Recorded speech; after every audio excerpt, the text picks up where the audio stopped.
us valuable time, but it's now a global pandemic, and the number of cases will rise sharply. Indeed, the true number of cases is higher, perhaps much higher, than the number of cases we have so far confirmed with tests. And I've got to be clear, we've all got to be clear, this is the worst public health crisis for a generation. Some people compare it to seasonal flu. Alas, that is not right. Owing to the lack of immunity, this disease is more dangerous, and it's going to spread further. And I must level with you, level with the British public. More families, many more families, are going to lose loved ones before their time. And the Chief Scientific Advisor will set out the best information we have on that in a moment. But as we've said over the last few weeks, we have a clear plan that we are now working through. And we're now getting on to the next phase in that plan, because this is now not just an attempt to contain the disease as far as possible, but to delay its spread and thereby minimise the suffering. If we delay the peak even by a few weeks, then our NHS will be in a stronger state as the weather improves and fewer people suffer from normal respiratory diseases, more beds are available, and we'll have more time for medical research. We can also act to stretch the peak of the disease over a longer period so that our society is better able to cope. The Chief Medical Officer will set out our lines of defence. We have to deploy these at the right time to maximise their effect. The most important task will be to protect our elderly and most vulnerable people during the peak weeks when there is the maximum risk of exposure to the disease and when the NHS will be under the most pressure. So the most dangerous period is not now, but some weeks away, depending on how fast it spreads. Today, therefore, we're moving forward with our plan. From tomorrow, if you have coronavirus symptoms, however mild, either a new continuous cough or a high temperature, then you should stay at home for at least 7 days to protect others and help slow the spread of the disease.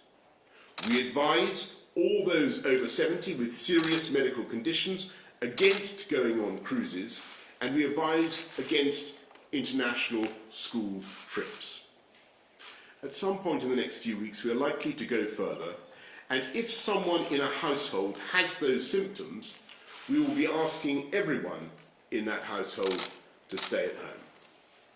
We're not introducing this measure yet for reasons Sir Patrick will explain, but I want to signal now that this is coming down the track.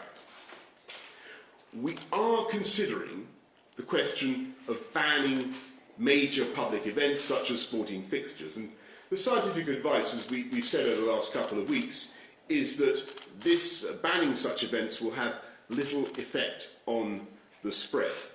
But there is also the issue of the burden that such events can place on public services. So we're discussing these issues with colleagues in all parts of the United Kingdom, and we'll have more to say shortly about the timing of further action in that respect. At all stages, we have been guided by the science, and we will do the right thing at the right time. We are not, repeat not, closing schools now. The scientific advice is that this could do more harm than good at this time, but of course we're keeping this under review, and this, again, may change as the disease spreads. Schools should only close if they are specifically advised to do so, and that remains our advice. There is no escaping the reality that these measures will cause severe disruption across our country for many months. The best scientific advice is that this will help us slow the disease and save lives. There will be detailed information available on the NHS website and from 111 online. But I want to stress something that's very important in the wake of what we're saying this afternoon. I urge people who think, in view of what we're saying about their potential symptoms, that they should stay at home. I urge them not to call 111, but to use the internet for information if they can.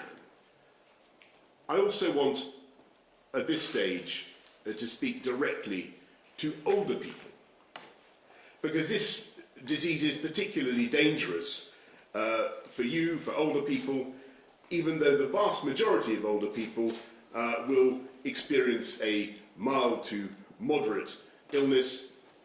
I know that many people will be very worried. And I think we should all be thinking about our elderly relatives, the more vulnerable members of our family, our neighbours, and everything we can do to protect them over the next few months. We're going to need to mobilise millions of people to help and support each other. And I just want you to know that the government will do all we can to help you and your family during this period. We're not just going to be, as you saw yesterday, supporting the economy during this period. We will be providing money and many other forms of support and helping communities to support each other. And as we've done over the last few weeks, we will continue to provide, as soon as we have it, as much clear scientific and medical information as we can. So I'd like to end by repeating the two important messages with which you will become familiar.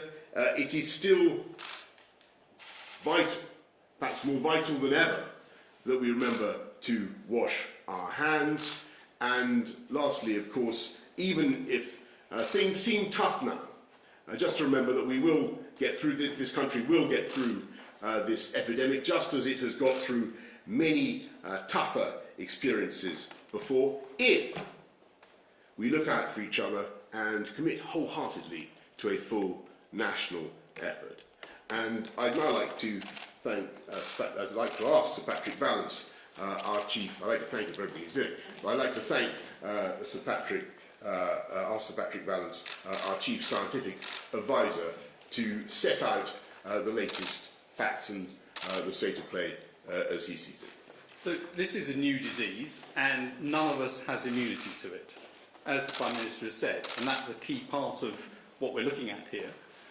It is entering a new phase. The WHO has called this a global pandemic, and we're entering a delay phase. It's important to recognise that the contain phase of case identification and isolation has had an effect to delay things up until now, and currently we're on a trajectory that looks as though it's about 4 weeks or so behind Italy and some other countries in Europe. That means that we've now reached a stage when, of the epidemic, I just wanted to show you on a slide. If it will appear. There we go. This is the shape of an epidemic. So you go on the bottom for some time with not very much happening, and that's probably where we are now. There are currently 590 cases that have been identified in the UK, and there are more than 20 patients on intensive care units. If you calculate what that really means in terms of the total number, it's much more likely that we've got somewhere between 5,000 and 10,000 people infected at the moment. We've identified 590. The same sorts of ratios will be true in other countries depending on how much testing they've done. That's still a relatively small number. We're still on the flat part. As these curves start to take off, as more people get it, they take off quite steeply. And that's why timing is so important. Because what you want to do is to protect people during the most infectious period. And I'll explain that in just a minute. So we're in a period now where we've got some, but it hasn't yet taken off. The actions that we need to take are to try to do two things. It's to delay, hopefully this will come on, it is to delay the peak and to push the peak down. So we're trying to reduce the number of cases at any one time. That's very important for NHS in order to make the NHS able to cope with this. And it's also important because it pushes it out into summer months where the NHS is less busy, but also where there may be less transmission of virus. Respiratory infections in general tend to be a bit less common. So that's one aim, is to change the shape of this. And it's important to recognise it's not to stop everybody getting it. You can't do that. It's not possible to stop everybody getting it. And it's also actually not desirable because you want some immunity in the population. We need to have immunity to protect ourselves from this in the future. The second big aim that we need to look for is how in that we protect the vulnerable and the elderly, who are at most risk of serious illness and dying from this. And the way this disease looks as though it appears is that you have 5 days or so of mild viral illness, and then a small proportion of people get a second phase where they have some sort of immune response to it which causes the damage. And the elderly and the sick are much more likely to get that. So during the period of peak transmission, we need to protect them at that phase. And if you look at the curves, it becomes obvious if you do that at the moment, you're not protecting anybody really, because the number of cases are too small. If you do it at the right time, then you're protecting them over the peak, and you're not asking them to be in isolation for too long. Similarly, with the idea of households going into complete isolation, that comes a bit later, when you've got some more cases coming up. At the moment, if you asked households to completely isolate if one person was ill, most people would not have coronavirus. You may have to do the whole thing all over again. And what happens then is the effect of that wanes, because people get fed up with doing this and you end up with not being able to do it time and time again. So the timing is critical, and that's true across all of the interventions we've looked at. That's why this is a package of things that need to happen at the right time and in the right phrasing. In terms of mass gatherings and schools, it's true that there's some effect in closing schools, but that effect is minimal, and actually you'd have to do it for 13 to 16 weeks or longer, and you don't need to be a very advanced mathematician to work out that the chances of keeping children not speaking to each other or playing with each other over 13 to 16 weeks is 0, and therefore you have to be very careful to make sure you take the right measures that will stop this, rather than things which might end up with children, for example, going to stay with grandparents at a time when they might be most vulnerable. So the idea is to do things at the right time, not to end up with measures stopping during the peak and exposing more people to illness. And I'll hand over to Chief Medical Officer to explain in more detail the measures that are being proposed. So I'll just amplify just a few of the points that have just been made. First of all, we are clearly now stopping the contain phase of this operation that we've always said from the beginning. There were 4 stages to this: contain, delay, research and mitigate, and the contain finishes from today. Fantastic work has been done by my colleagues in the NHS and in public health across all 4 nations, and as a result of that, finding the early cases as they were reported, isolating them with the consent of the people involved, for which we are very grateful, and following the chains of transmission, that has helped to slow down the seeding of this virus and has pushed it out in time. So the delay has already begun as a result of the work of our colleagues and the public spiritedness of people who came forward for testing. But now we move on to the next phase, and I think that's made very clear by the fact that the World Health Organization yesterday declared this as a global pandemic, and today the 4 UK CMOs agree that we should raise the risks to the UK, all 4 nations, too high. Now, in terms of what can people do to make sure that we have the smallest impact from this epidemic that is possible, and we need to do the right things at the right time. And just to add one point to the reasons that Sir Patrick has just given, if people go too early, they become very fatigued. This is going to be a long haul. It is very important we do not start things in advance of need. There are several things we will need to do in due course, which it is not appropriate to do at this stage. I'll come on to one of them at the end. Now, the things we can do now, we cannot emphasise too much the point about washing hands. That is actually an incredibly powerful public health intervention. But the new things from today are to ask anybody who has a cough that is continuous and new, or a temperature, for those who choose to measure their temperature, 37.8. Some people will do it just based on the fact that they have a temperature in terms of feeling. We wish those people to stay at home for 7 days. Now, the reason for this, and I wanted to be clear about this, because we are asking people to do something which will interfere with their lives and interfere with their work and their social life in quite a significant way. So it's important people understand why this is going to help the national effort to combat this virus. The first thing is that it helps to protect older and more vulnerable people who they might come directly or indirectly into contact with. The second thing is, as Patrick has pointed out, this helps to reduce the peak of the epidemic so that it is a lower peak, making it easier for the NHS and health services in all 4 nations to cope as this goes through. The third thing is that it can lead to increased delay, pushing it further into the area where the NHS is under less pressure and giving us more time to get our countermeasures as optimal as possible. I finally just wanted to make a point about why it's 7 days. The virus seems to have its maximum transmission around the time of the first symptoms and for 2 or 3 days afterwards, and then rapidly declines, so that by 7 days, the great majority of people are not infectious, and it is fine for them to go back into society. Now, you may ask, why are we asking people with minor symptoms to do this? And the answer is the evidence would appear to be that some people with really quite mild symptoms can spread this virus to a lot of people. So people with minor symptoms should stay at home for 7 days. Now, there is an additional point I want to re-emphasise from the Prime Minister, which is just as people would not normally, if they had a minor sprain or other minor problem, call for an ambulance, it is important that people with very minor symptoms do not call 111.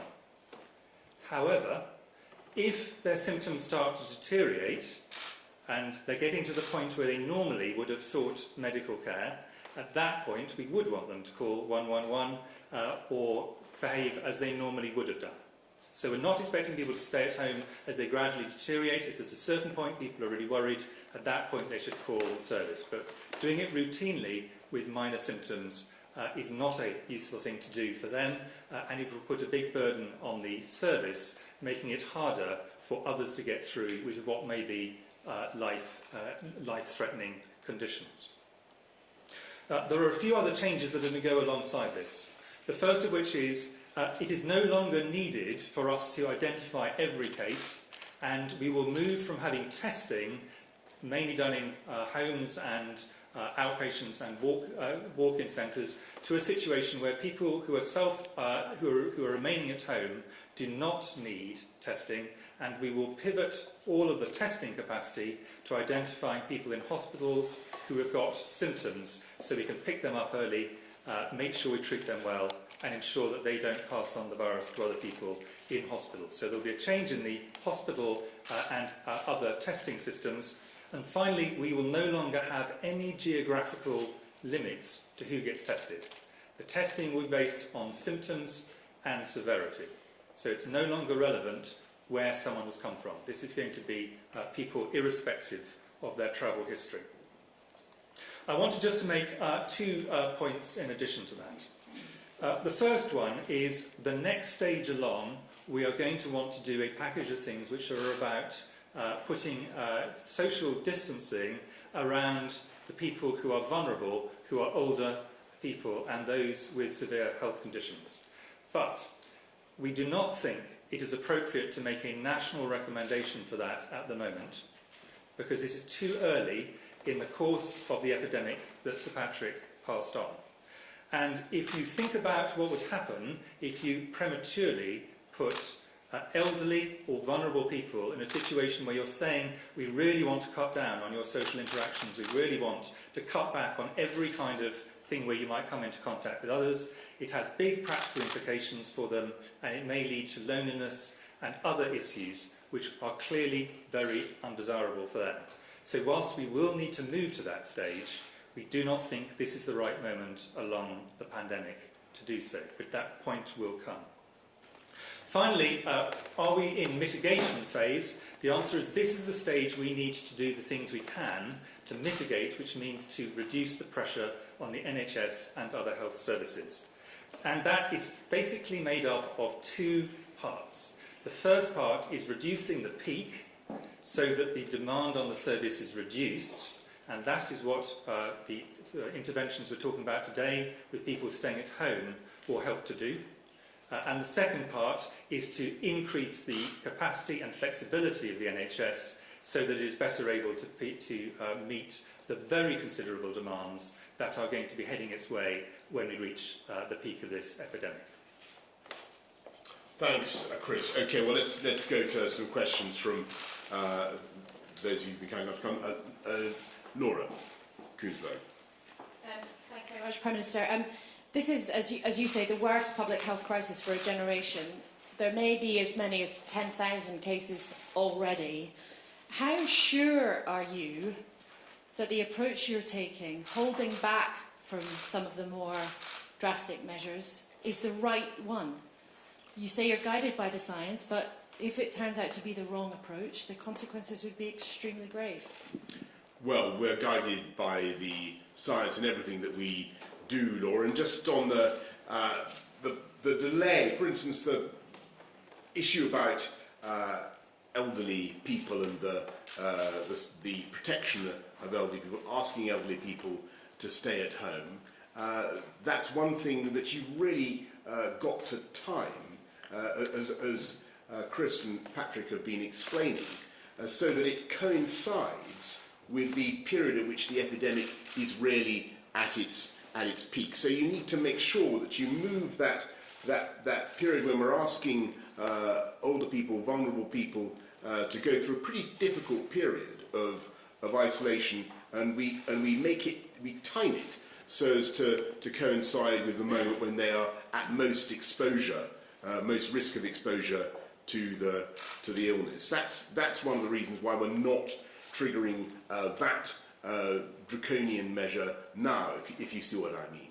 And on the issue, for instance, of mass gatherings, sporting events, and so on, it is very important that we're guided by the science. There is very little epidemiological or medical reason at the moment to ban such events, as I think Nicola Sturgeon, First Minister of Scotland, has also made clear. But in Scotland, they do have particular issues with the resilience of their public services, and we will want to be keeping that issue under review here across the UK as well. Because let's be clear, that may become a factor for all of us, and we may also be wishing to go forward with stopping those kinds of events as well. So we're not saying no to that sort of measure, of course not. We're keeping it up our sleeve, but it's very, very important that we get that in order to maximise the benefits of our interventions, that we get the timing right. If I could just add one thing to that, which is an important part of the science on this is actually the behavioural science, and what that shows is probably common sense to everybody in this audience, which is that people start off with the best of intentions, but enthusiasm at a certain point starts to flag. If you start too early, and then people's enthusiasm runs out just about the peak, which is exactly the time that we want people to be doing these interventions, that is actually not a productive way to do it. So we do need to do it at the last point it is reasonable, so people will maintain their energy and enthusiasm to get through what will be quite difficult things to do. It sounds trivial to say stay at home if you have minor symptoms, wait until you're doing it, and you will realise this is going to be difficult, and the other things we're asking are going to be difficult, and it's important we do not ask our fellow citizens to do them for longer than makes sense from the epidemiology. Just to be really clear about that, the delay is to maximise the effect. It's not simply to delay. It's exactly as Chris has said, to make sure we don't end up with everything coming off just when you don't want it to come off. Thanks. Beth Ridley-Stein. Thank you. Prime Minister, the US has stopped flights from Europe. Italy has closed down completely. Ireland today has closed its school. But your action plan basically means asking people to stay at home if they feel ill and avoid cruises.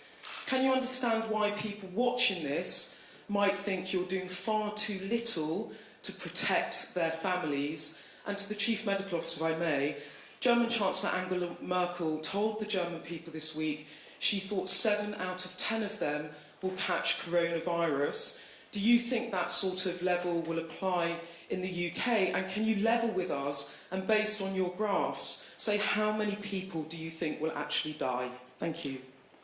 Well, Beth, first of all, I mean, we have to look at the efficacy of the measures that we're bringing forward. And this, I mean, as I've said throughout, we're looking at the science. And the measures that I've discussed today with you, staying at home if you think you have the symptoms, your whole household staying at home, looking after the elderly, making sure the elderly and vulnerable stay at home.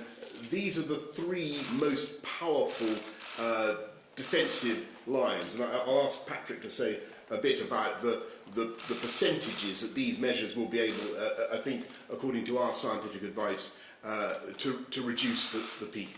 We think it's very important to maintain public trust and confidence in what we're doing throughout this challenging time, always to be guided by the best possible scientific advice.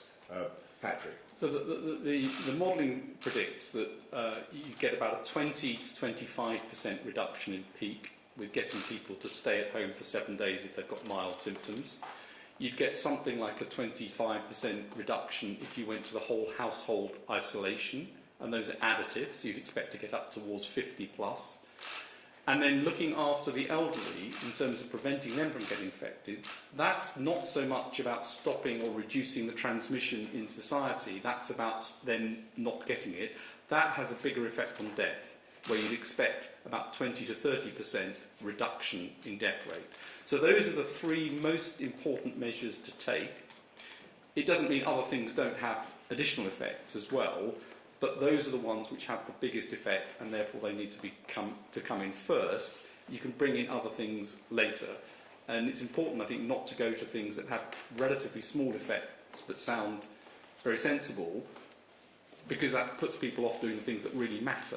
And it's also important, as we keep stressing, to do this in a way that's sustainable, because we're not talking about measures that you're going to do for a week or 2. These are measures which we have to have in place over the whole course of the epidemic. So I'll add an additional point on the schooling, which I think is something which obviously families really care about, and then I'll answer directly your question on the numbers. On schooling, the additional points, in addition to the modelling, so one reason to close schools is it's going to have a big impact on the epidemic. So Patrick has already covered that.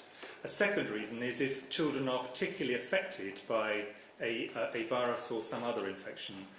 Fortunately, and this is one silver lining, if you wish, in this particular infection, it looks as if children are affected much less than adults based on the early data we have at the moment.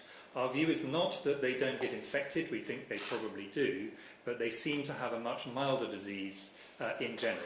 So the second possible reason to close schools does not appear to be there. And of course, closing schools has big knock-on effects across all of society. So it has to be justified by very strong reasons, either for protection of children or for the impact on the epidemic. In the absence of those, the evidence for doing this is quite weak. In terms of being level, as you put it, with numbers, I have been absolutely level on every number in which I have confidence. Actually, our top number for our reasonable worst-case scenario is higher than the Chancellor's. In fact, our top planning assumption would be up to 80% of the population being infected. But that is an entirely speculative number. Now, we do know something about the mortality rate. I've discussed that before. I'm very happy to go through that. But the overall mortality rate is, in our view, Patrick and I completely agree on this, 1% or less overall, although higher in older and vulnerable groups and lower in other groups. The bit we actually do not know, and I'm really not in favour of putting what I consider are basically speculative numbers, which are kind of made up just for convenience, into the public domain, is what percentage of people are actually infected. If you multiply by the one by the other, then you'll get a number. But we do not know. And if you look around the world, nowhere so far is coming anywhere near the 80%, which is our top reasonable worst case scenario. As soon as we get a clear indication as to what we think is a reasonably stable number on that, I'm very happy to then do what is a pretty straightforward mathematical calculation and say this is where we think we will land.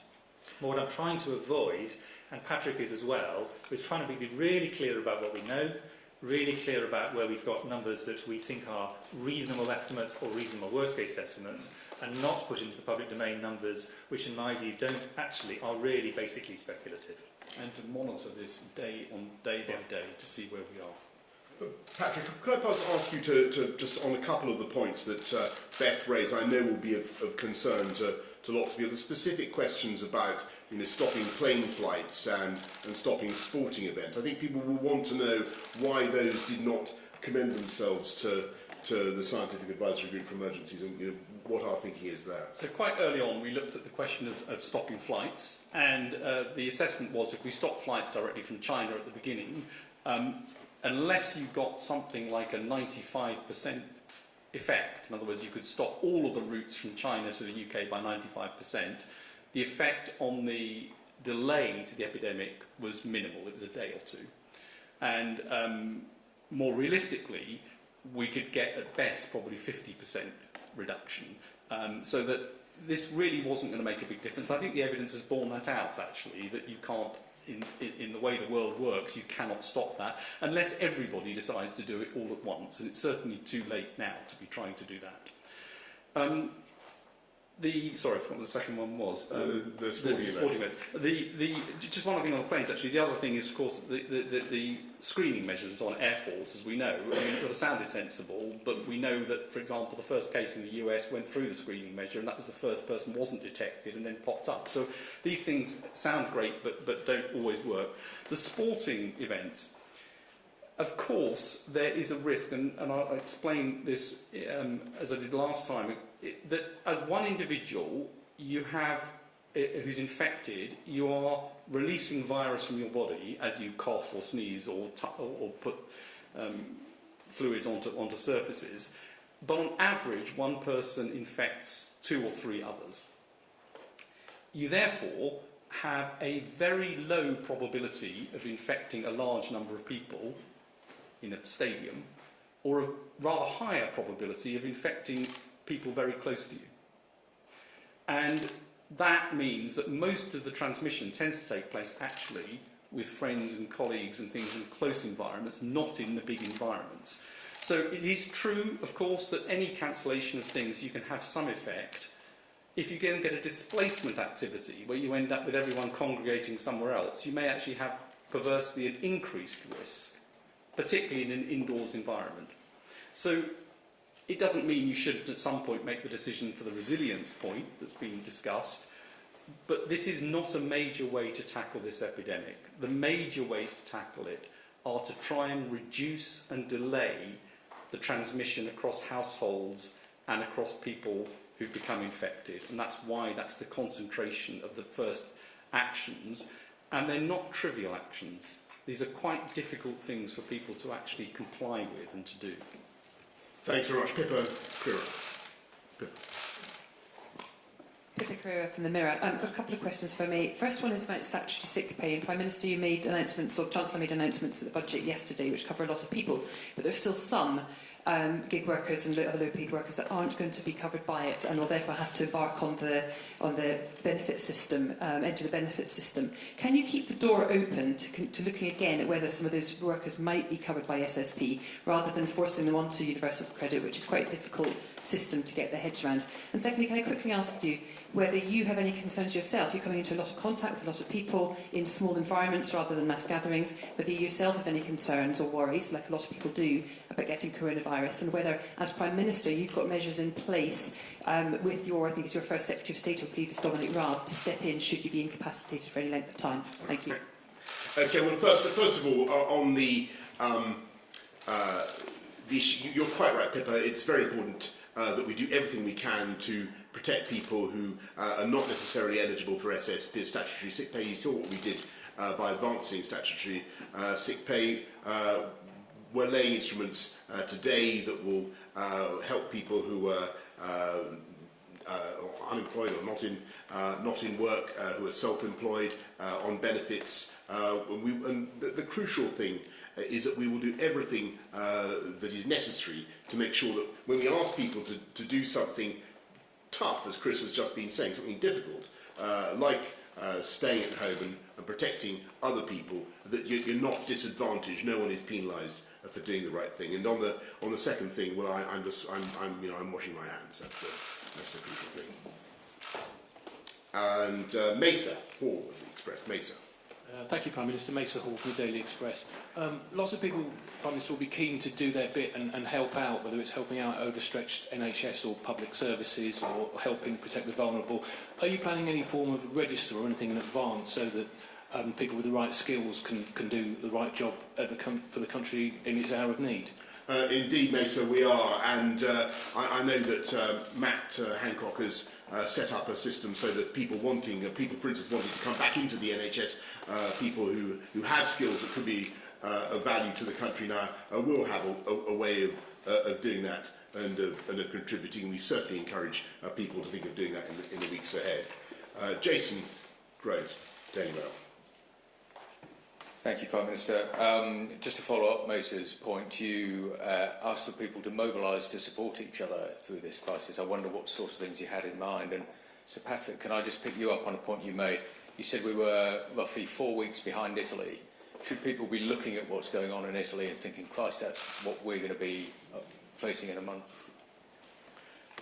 Thanks, Jason. Well, look, on what people should be doing, I think that's a really very important question, because in asking people to stay at home and look after themselves, clearly that's putting a burden and a necessity upon others, potentially to help them, to bring them food and support. So perhaps I'll ask Patrick and Chris to elaborate on this point, but we will certainly be hoping that people will think of their neighbours, think if they are aware that people are staying at home to protect the community from the spread of the virus. Let's think what we can do to help them. Don't forget that, I think the correct advice is not to go within 2 metres, but it should be possible to help people. Patrick, I think that's right, and I think all the behavioural science says that the biggest effect during times like this is not outbreaks of panic, it's actually outbreaks of altruism, of people wanting to help each other, and whether that's sort of delivering things to neighbours, whether it's making sure that people have got their medicines, and that I think is the effect that we'd expect, particularly in the UK. In answer to the questions about Italy, on the curve we're maybe 4 weeks or so behind in terms of the scale of the outbreak. And we're behind where Germany and France are as well in terms of the scale of the outbreak. And you'd expect it to follow a similar trajectory in terms of the numbers, not in terms of the response. And that's why the measures we're putting into place come into place today, to see whether we can deflect that and get that into a different trajectory. But that's the unmitigated curve would follow exactly that curve in terms of numbers, but of course that's different from saying in terms of the actions that have been taken. Thanks very much. Laura, thank you. You've made it very clear that the sort of loud and clear message to the elderly is, at the moment, don't stay home, because pensioners they won't be able to stick it for sort of weeks and months on end. It's something you can only ask of people for a finite period. Is it possible to talk a bit about what the working assumptions are for when that period kicks in, and how long old people might be expected to try to stay home as much as possible? And how old is old? I put that straight to the scientific advisor and maybe to Chris. Yes. So we think that the peak may be something like 10 to 14 weeks away. It could be a bit longer. And you would want to try to make sure that the elderly are protected during the peak area. About 95% of people would be predicted to get the infection over a 9-week or 10-week period either side of the peak. and about 50% would be infected about 3 or 4 weeks either side of the peak on the current evidence of how the epidemic looks. It may change as we put the measures in place. So that means that even to cover the peak, you're talking about trying to make sure that those sorts of measures are in place for 13, 14 weeks or so. Thank you. Shall I just add one more thing on that, which is obviously what we're giving is national recommendations. Individual people may have discussions with their own GP or specialist if they're under specialist care that said that this is something which is appropriate for them, even now. But what we will be doing is giving very clear and hopefully relatively detailed guidance for people when we get to the point we think across the country as a whole this seems a sensible thing to do. Thank you. Last question, Elizabeth Piper. Hello, Prime Minister. Liz Piper from Reuters. I was just wondering if I could pose this question to all of you, really. I mean, how confident are we of the data, the international data, and how can we really know whether we understand the behaviour of this illness when we not necessarily have a chance to verify that data? And how does that affect how we plan to deal with this crisis? Well, my impression is that there are some countries which are having some success in greatly reducing the incidence of the disease, and whatever whether those statistics are entirely trustworthy or not, the tendency is pretty clear. I think the issue is the one that was referred to earlier, which is that there may be measures that we could take which were of a very draconian and immediate nature that really did suppress drastically the contact between human beings in this country, but might mean that the delay, the disease simply came back, surged back again in a few months or in a few months' time in a way that we weren't properly protected for. But I think that there are certain things we are very confident of, like the mortality rates, which we now, initially we were uncertain of. There are also things we do not know, and the most important of those is how many people get this infection without any symptoms. And the reason we don't know that is we do not have a test that can tell us that. And depending on the answer to that question, this pandemic looks very different. So those are kind of things we definitely know, things we don't know at all, like that, and some things between where we've got a reasonably good estimate based on data from elsewhere, but it's improving all the time. And one of the reasons why delay helps us, it's not the main reason, is that our understanding of this virus improves week on week, and we're narrowing down on what we know about it. That's exactly what I would have said. Right, well, so I think we're going to wrap it up there. I think that's more or less all we have to tell you at this stage. It's a pretty important development in our planning for beating back this disease. So I hope everybody's understood, everybody's clear about what we're saying. If you have those two symptoms, or if you have one or other of those two symptoms of potential coronavirus, a high temperature and a new and continuous cough, then you should stay at home. And the reasons that we advise you to do that is really that this will help us to delay and flatten the peaks, squash that sombrero that you saw on the map, because that is the way to minimise the suffering and minimise the impact of this disease. We will, in the course of the next few weeks, be bringing forward more measures to delay the impact of the disease as we move through the delay phase. Anyway, that's all for now. Don't forget, wash your hands, and we will get through this. Thank you all very much. Thank you.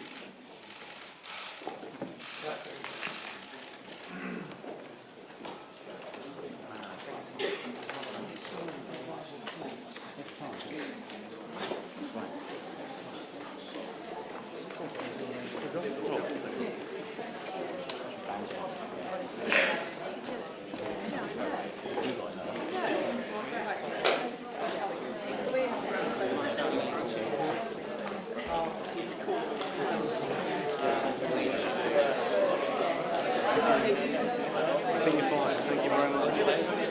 There will be